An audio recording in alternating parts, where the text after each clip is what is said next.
So I think there's a lot of power in AI tools, particularly in new generation LLMs around really content understanding, synthesis, and grouping. And then again, we always, we really think about not just AI on its own, but how we can leverage it to empower our curation team to, again, provide that signal. So it's not like in a vacuum operating alone. It's engaging with this layer of humans that we have, which is really there to provide the signal and the noise.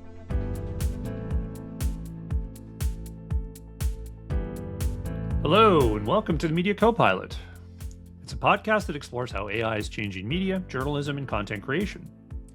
I'm Pete Pachal, longtime tech journalist and founder of the Media Copilot, and I'm excited to bring you fascinating conversations with fellow journalists, media executives, and the people building how the business of news will work in the future. This week, I'm joined by Kat Downs Mulder. Kat is the Senior Vice President and General Manager of Yahoo News. And if you've been on the internet at any point over the last 2 decades, you've probably used Yahoo. It's one of the last true front doors of the open web, reaching hundreds of millions of people every single month. And under Kat's leadership, Yahoo News has been quietly rethinking what its role is at a moment when trust in the media is fragile and AI is reshaping how we consume information. Kat came to Yahoo after nearly 15 years at the Washington Post, where she worked across reporting, design, audience, and product, eventually serving as both chief product officer and managing editor. That combination of newsroom and product experience shows up again and again in our conversation. We talk about what it means to be an aggregator in a media ecosystem where AI summarization is becoming the norm. We talk about how Yahoo thinks about personalization and summaries and how they can use them without eroding trust. And we also talk about why multimodal experiences like audio and building good habits matter more than raw clicks. It was a really fun chat, and I hope you like it. And if you do, I'd be grateful if you'd leave a review for this podcast. Reviews, especially in Apple and Spotify, really do help the show. Please leave one if you can. Also, a quick note. You may not know this, but a big part of my business at the Media Copilot is teaching AI to editorial teams. I host a monthly virtual AI class for beginners. It's called AI Quick Start, and it's only 60 minutes. Like everything I do, it's focused on practical takeaways for media professionals, people in journalism, PR, communications. Plus, it's only $49. Each one's a live class, so it's always up to date, and I guarantee you'll walk away with something you can apply to your day-to-day. And sign up at mediacopilot.ai. Okay, now it's time for my conversation with Kat Downs Mulder, Senior Vice President and General Manager of Yahoo News. Kat, welcome to the Media Copilot. Thanks. It's so great to be here, Pete. Thanks for having me. For sure. Well, I'm super happy to have you. Yahoo has been, a big part of everyone's life who's been on the internet for the past 20 plus years. It's a massively influential part of digital media. It remains a front door of the internet for like tons and tons of people, including my wife. And I check it out regularly too. I want to see what the internet's thinking about on any given day. And you guys have been very intentional about how you're using that reach. I mean, both for audiences and publishers. I want to get all to the interesting things about that, especially with how they intersect with AI, what you've been up to, et cetera. But first, I'd love to find a little bit more about you and where you get your perspective. So as I understand it, you stepped into your current role in 2022, right? Yep, that's right. So it's a little bit pre-AI, but just a little bit. At least how we think of AI anyway today, which ChatGPT obviously came in like I think end of November to that year. But things are already changing then, right? Like the way we were discovering news, who to trust. There were like networks that were TikTok was still on the rise around then. So give me a little perspective when you first arrived there. Like what was sort of the hardest assumptions that you were sort of questioning or unlearning about how people actually use Yahoo and sort of news broadly? Yeah. Okay, so I'll start with a little bit of background of where I get my perspective and sort of what brought me to this world of Yahoo, where, like you said, I've been at Yahoo about 3 years. Prior to that, I worked at the Washington Post for about 15 years across a variety of different roles, from original reporting to visual design and audience development to product development. At the end of my time there, I was the chief product officer and a managing editor. And one of the things that really drew me to Yahoo was the scale and the approach of an aggregator, the ability to draw from a lot of different content sources and take the tools that are available in Yahoo, whether that's email or search, things like fantasy and finance portfolio, and bring all of those things together to help people understand the news and the things that are going on. I mean, Yahoo is, like, as you said, still an enormous internet property. 9 out of 10 Americans use Yahoo every month. So, just an incredible opportunity to reach people in the environment that we're in today, which is incredibly messy from a news perspective. And that has been going on for a long time, right? Whether it was the rise of digital, the rise of social, which really started fracturing people's relationships with individual publications, the rise of the creator economy within social. Right now, it's AI that's sort of further separating the gathering of facts from the presentation and communication of those facts to users. And so, in that environment, a product like Yahoo, particularly Yahoo News, that can sort of gather information from a wide variety of sources and synthesizing it while maintaining that quality and trust, I think is really useful and helpful product that has tremendous potential. So in the 3 years that I've been here, we've really been focused on, updating and elevating all the products. We like to say every pixel is new across Yahoo. We've redesigned every product. We've updated every product. For me and my portfolio, I'm the GM of news, so I run Yahoo News, Entertainment, Life, Weather, and Games. And all of those have seen new designs, elevated quality, new partnerships, new editorial franchises across every platform, whether that's web, whether that's our app, which we revamped last year, whether that's newsletters, really with the goal to help bring signal to the noise of the internet. And yeah, Hmm. there's a tremendous amount changing. And so it's been really fun to figure out how to harness the power of the new tools that are available and use them to, serve our users by helping them navigate all this chaos. Nice. I want to hear what's the most fun. What's been fun?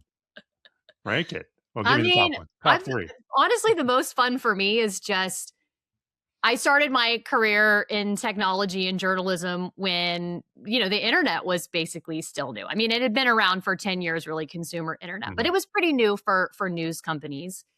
And I was fascinated by that intersection of design, user experience, technology, and storytelling. And Mhm. that's where I started my career. And it's been, almost 20 years, and we're still there, right? Where technology is really disrupting the way people receive information. And so I find that challenge deeply fascinating and Mhm. important from a mission perspective.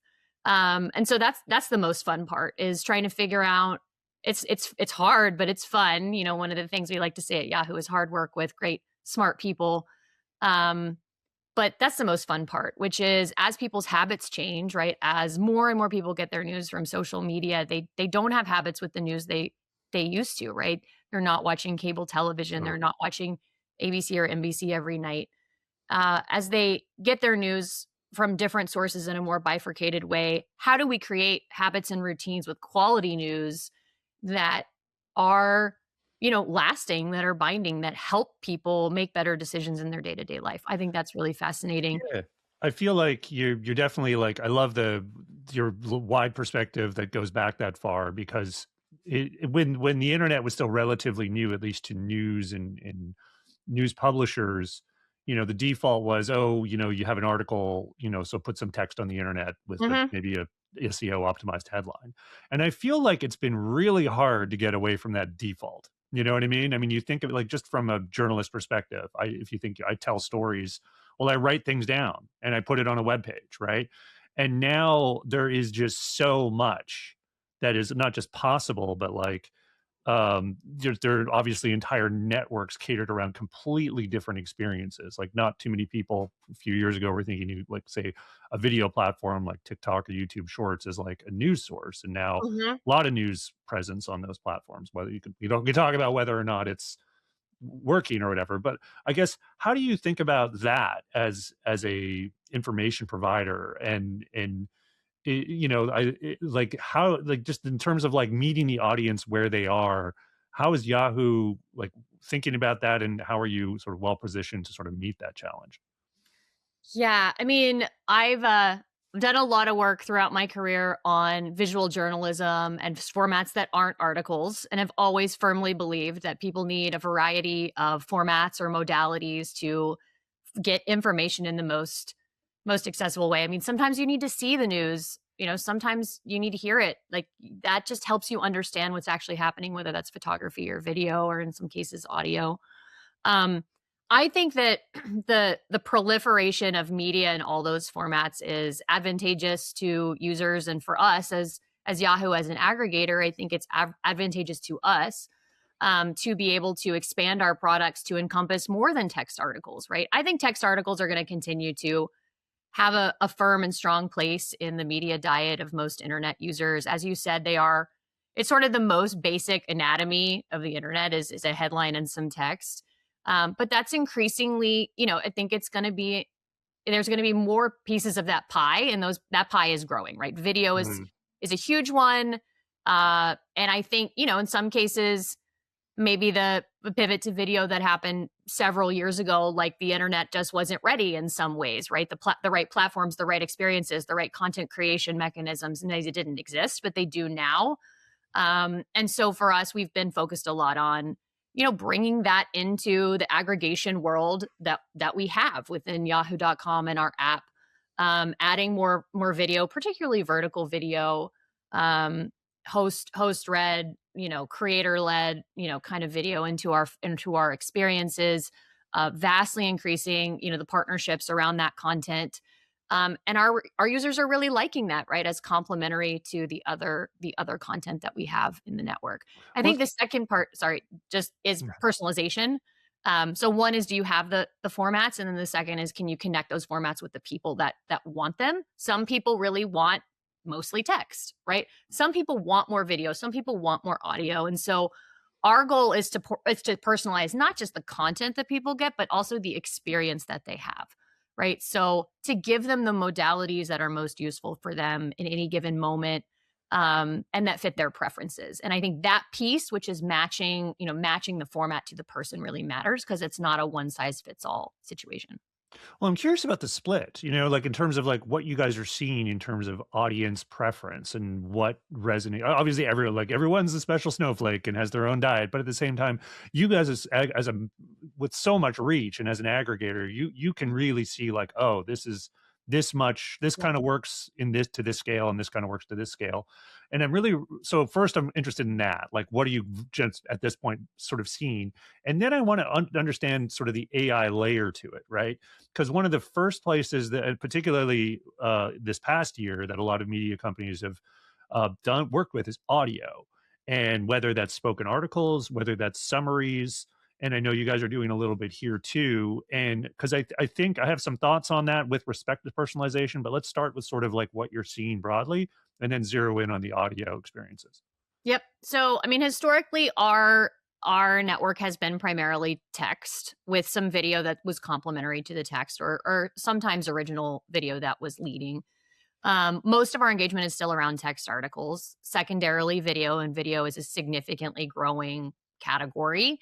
And some of the recent work we've done around audio, particularly AI driven audio, is really around developing listening as a habit. We're focused on that in our app, where we have really good native integrations, the ability to kind of connect with people on a routine basis and a habit forming basis, is really where we've been focused. So we see video and audio as growing modalities.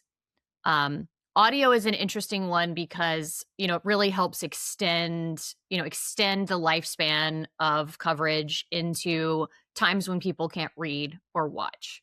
Mm. So again, maybe it's when they're driving or when they're cooking or when they're doing anything else in their lives, taking a walk or running, to be able to make content accessible to them. Again, we have just a massive amount of content in our network, and figuring out how to make it accessible to people no matter what they're doing is really important.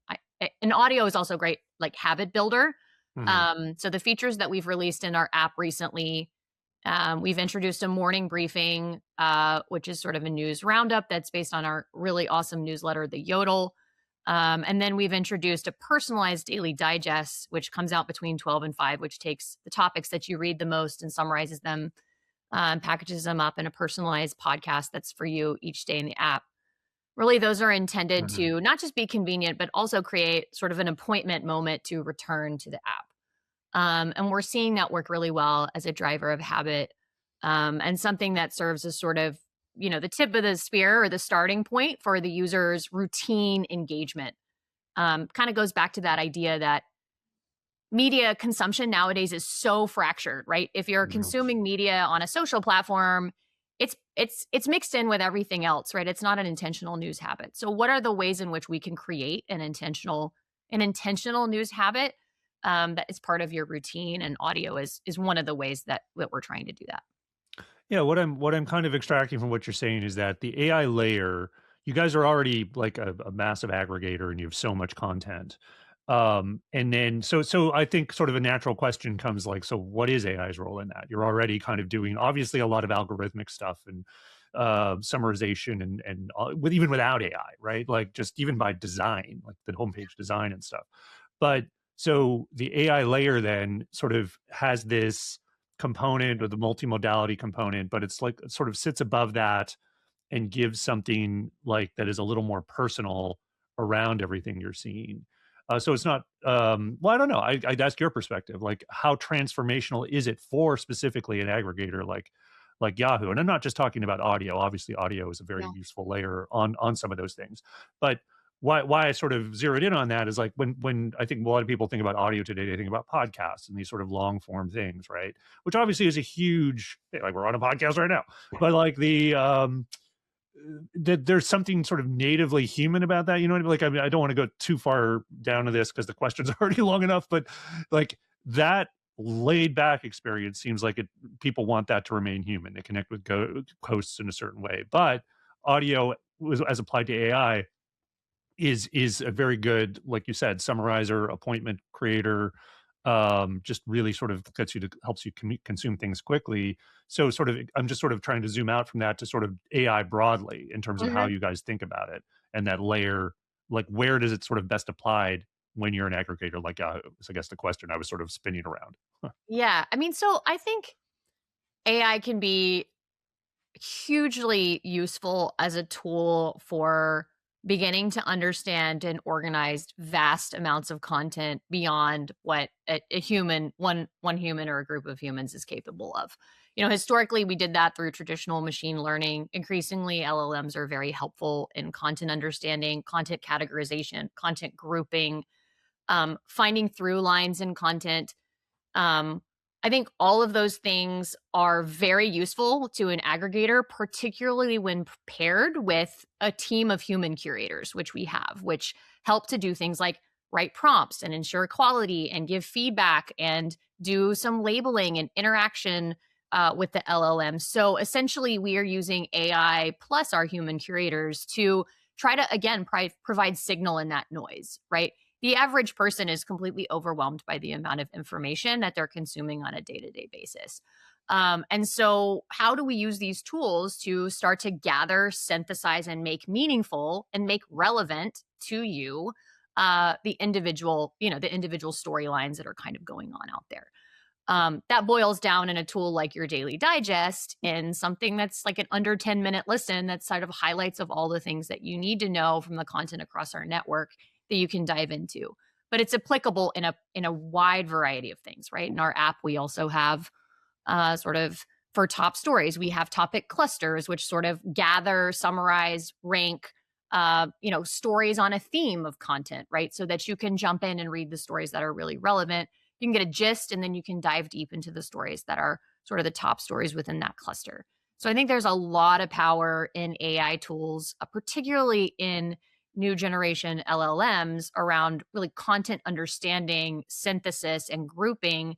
And then again, we really think about not just AI on its own, but how we can leverage it to empower our curation team to again provide that signal. So it's not like in a vacuum operating alone, right? It's engaging with this layer of humans that we have, which is really there to provide the signal and the noise. Nice. And I'd love to shift the conversation a little bit to quality, because everything you're saying, like that sort of synthesis and providing that experience, I think you're building that on a certain amount of trust that you have with the audience, that people come to Yahoo because you're such a great aggregator and they get good information. And so now you're saying, hey, there's these other services, and we can use AI, and it's going to be even better about finding that signal in the noise. You know, again, assuming it works, right? And again, I'm not saying anything specific about Yahoo here, but obviously AI infamously has had a lot of issues with regard to hallucinations, particularly with summaries when you have multiple Yeah. headlines, and sometimes it misunderstands, etc. First of all, how important is it to get these things right? But also acknowledging, I mean, you're such a vast network, so much content. I mean, it can't be 100%, you know what I mean? And I think that's almost too high a bar for humans, right? So how do you balance that in terms of, like, you need to innovate, you need to experiment even, but you also need to put out things that aren't going to hurt that trust you've built with your audience? And, how do you balance it? Yeah. I mean, like, I think one of the biggest problems in the media ecosystem broadly today, and when I say that, I mean all of it, social platforms, podcasts, everything, everywhere people are getting their information, is that there's really low trust. Audiences don't trust things. So I think in that context, preserving and maintaining trust and quality is something that we care a tremendous amount about, which is how do we put in all the safeguards possible to make sure the quality that we put into the LLM and receive back from it is good, and then how do we put all the checks and balances after that? So how do we keep humans in the loop? How do we have ways for, if a issue were ever to come in front of a user, for them to report it, and for us to act on it quickly? I'm really proud of the fact that, for the features that we've launched, which have been in production for more than a year, year and a half, we've had AI features in our products, in places like summaries and things like that. We really have not seen issues. We have, I think, a really great quality control pipeline, from internal testing that we do before launch to testing and review after launch, right? We have a team of editors who's highly engaged. Um, and Do you so have some AI partners that are instrumental there in terms of making sure that, whatever you're using is really tailored to your sort of very fact-based news workflows? I mean, we really have mostly internal approaches, teams, and tools. And we have engineers, prompt writers, editors working on things. I would say most of our work has really been done internally with out of the box kind of tools. Um, but we have Nice. seen a lot of good results from that.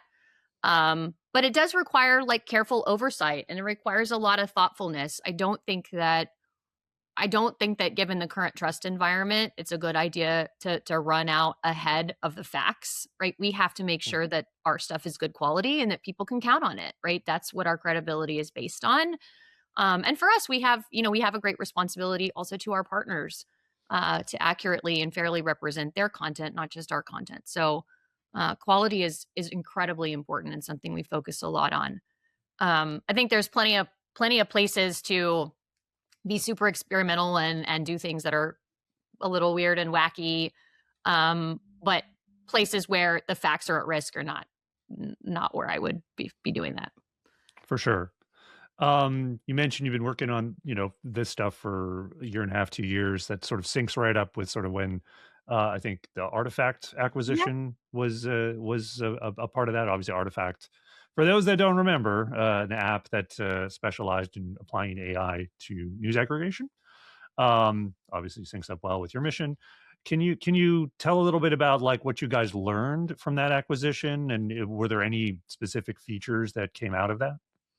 Definitely. So, Artifact was a really cool news app, is a cool news app that lives on in our app today.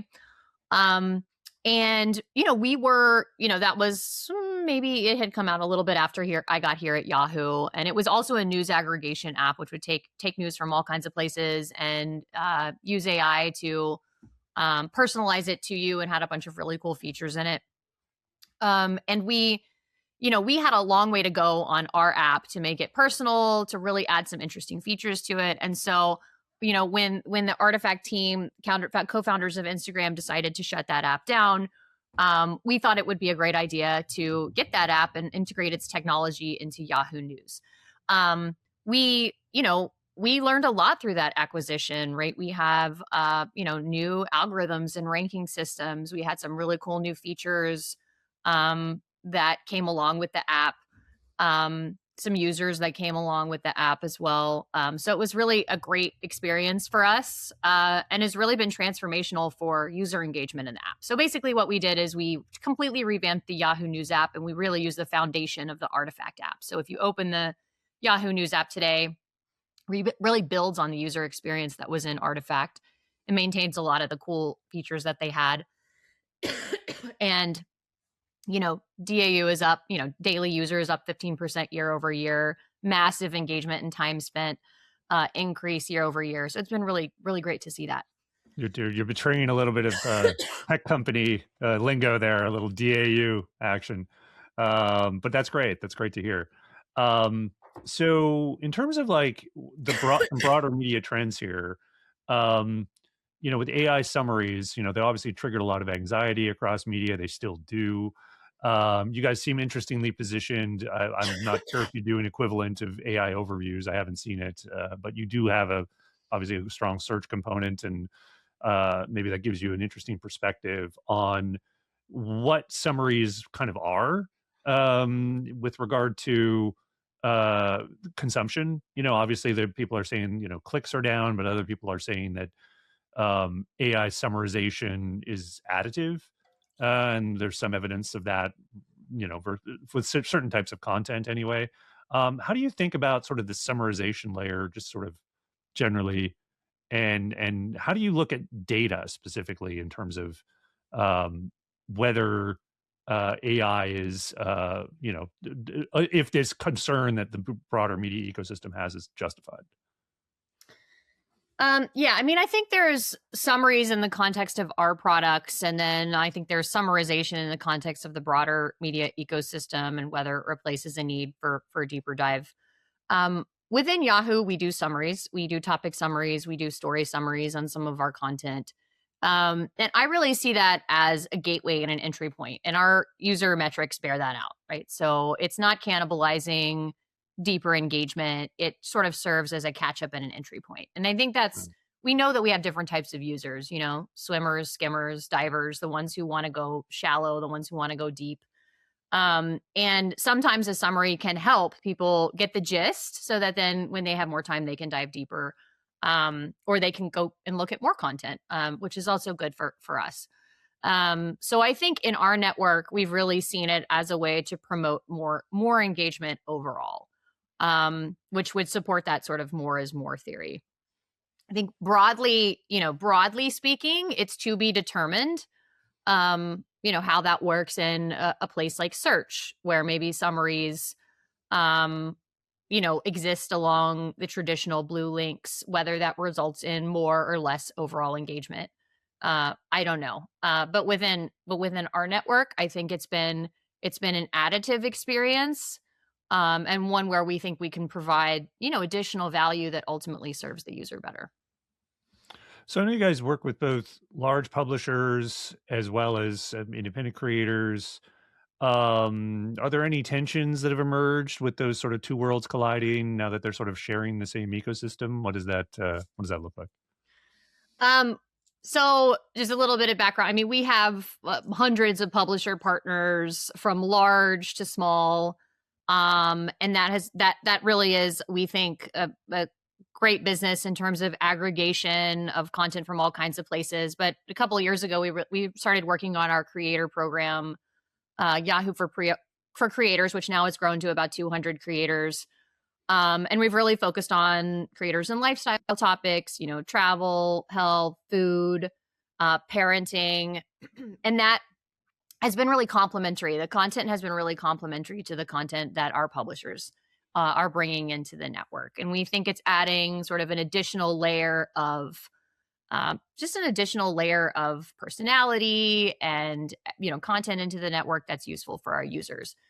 So I really see these things as complementary, kind of living side by side and filling out the body of content that's available on Yahoo. I mean, there's a lot of content out there that isn't necessarily on publisher sites, right? So what we want to do is just broaden that lens, and get our users as much content as possible. And I think those two things can live, very amicably side by side. And I think, other publishers are doing more of that, right? More and more of that as they're starting to bring more creators into their folds and into their own products. And I think, we were sort of, uh, early to that. And so I've been very pleased with the results of that program and really excited to continue investing in it next year and seeing it grow more. So what are you seeing with regard to, just to sort of flip the question a bit to the audience side, like what are you seeing with regard to demographics and specifically sort of the use and response to these AI products? You might expect they would skew younger. I don't know if that's what you're seeing, but I also think some of these uh, convenience features are would be of use to older people too, and especially if they're front and center in the app. So I don't know. What are you seeing with regard to uptick, feedback, et cetera? I mean, we see adoption across the board.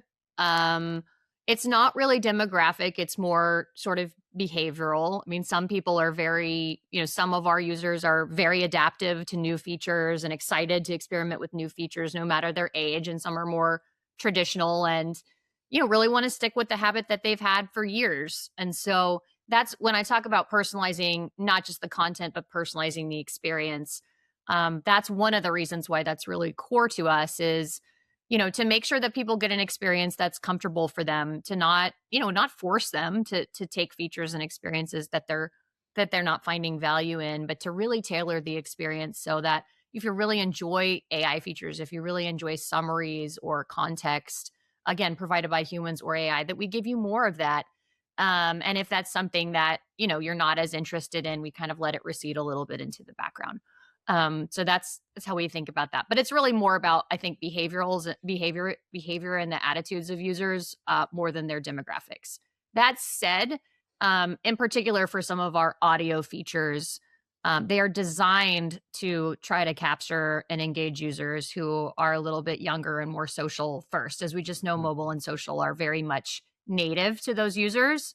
And so from a targeting, from just a user growth and acquisition perspective, we are thinking about how to use formats that are native, to those consumers that we may not have already have. So we're designing it with that in mind, but I would say that those features are benefiting a lot more of our users than we might have initially thought, would love them. And so it's been good to see that, more wide adoption.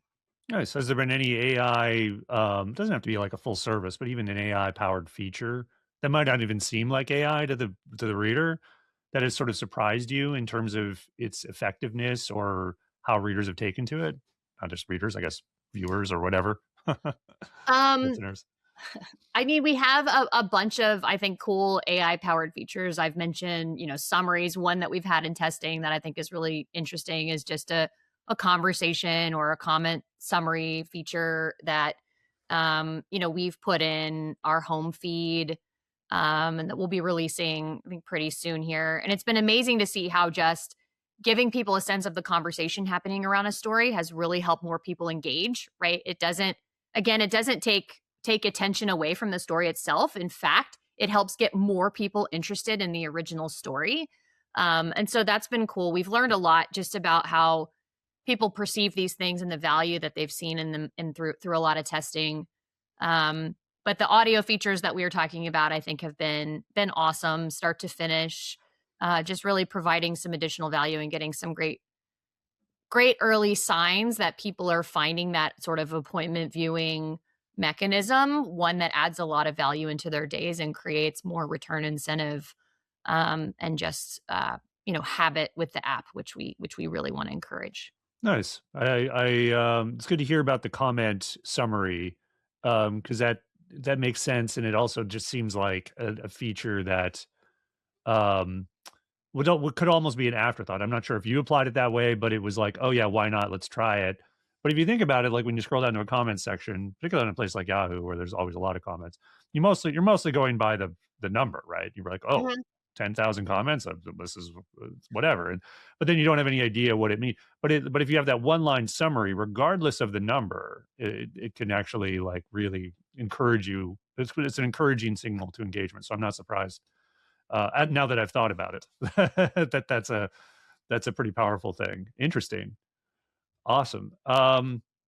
So I'd love to think a little bit about the future as we start to wrap up here, and um, as more information, I guess information retrieval starts to happen through agents, right? That's like the whole thing. And I know agents were probably overhyped this year, but we're now getting into a zone where people are starting to use browser agents more. There's more Gemini and Google Mhm. Chrome and things like that. And all of these things are going to need context, even if they're not directly bringing articles to every sort of query, right? Um, how does that change? Like, I guess what you guys optimize for, or maybe it's not really like on the entire operation, but is there the bot internet? Is that a thing that you guys are sort of talking about and strategizing around in a meaningful way? Yeah, I mean, I think it's gonna be a fascinating few years. I mean, the time between now and 2030 is just gonna be who knows what's gonna happen. I mean, I think it's gonna be incredibly interesting to watch. So we're constantly talking about how to adapt and what the future might look like and how to best position Yahoo to continue to serve our users in this world. Um, I think that what we want to do is help, continue to be a supporter of original content and original journalism and its value in this ecosystem in the future. We are I think, as I said earlier, have this sort of publisher creator model that really creates great reward. We have rev shares with publishers. We really support them in the development of original content. And we want to continue to do that and protect that content and support its monetization in the future. And so, I think a lot about that, how we do that, how we continue to help publishers earn great revenues and monetize so they can reinvest that money in great original journalism in the future. And sort of no matter what the future holds, I think that core principle will remain sound that original reporting has value and we want to reward that value and make sure that it gets back, that monetization and that value gets back to the people who are going to continue to produce content to feed these systems. I think we have more work to do and there's more conversations to be had. And it's going to take, a lot of people in the industry to figure out exactly the right ways of doing that. But I think that it's going to be really important that we continue to preserve value in journalism, and I'm glad to be part of that conversation as it continues. Cool. And just kind of like to sort of compress all that into some kind of vision. What do you think the success looks like if that comes to be, like, say 3 5 years out? I know we can't know what the whole ecosystem looks like, but for Yahoo, like where it's positioned, what it's doing, um like what is a way you would think about success that isn't necessarily like a KPI, right? Sure, traffic engagement, but like really like what's the vibe of that success? Um, yeah, I love that question. What's the vibe? I mean, I think our mission ultimately is to help be the guide, to help people find great content in this incredibly complex digital ecosystem. And so to me, success looks like doing that, helping people find great content. And that depends on there still being a variety of great content, right? For us to point people to a healthy and successful open web where there's lots of content being created. And so I really hope that in the future we can leverage all these tools. Again, the great power that's available through these new AI tools together with the great curators that we have to provide signal in the noise and really help people get a handle on everything that's going on. And that in turn provides us, with the ability to continue to have a healthy and growing business and support publishers as they continue to do great journalism. So I think, in the future, I want Yahoo to be a platform that people go to and love and feel passionate about, that solves problems for them and helps them stay on top of everything they need to know. Staying on top of things. We'll leave it there. Kat, thanks so much for the conversation. I really appreciate the time. Thanks so much, Pete. Glad to be here and great conversation. Thanks for listening to my conversation with Kat Downs Mulder of Yahoo. If you enjoyed this episode, I'd appreciate it if you'd take just a minute to leave a rating or review for the Media Copilot in your podcast app. Also, don't forget to subscribe to the Media Copilot newsletter, links in the show notes, and check out mediacopilot.ai for our classes on AI for journalists, PR professionals, and communicators. Seeing you in the future.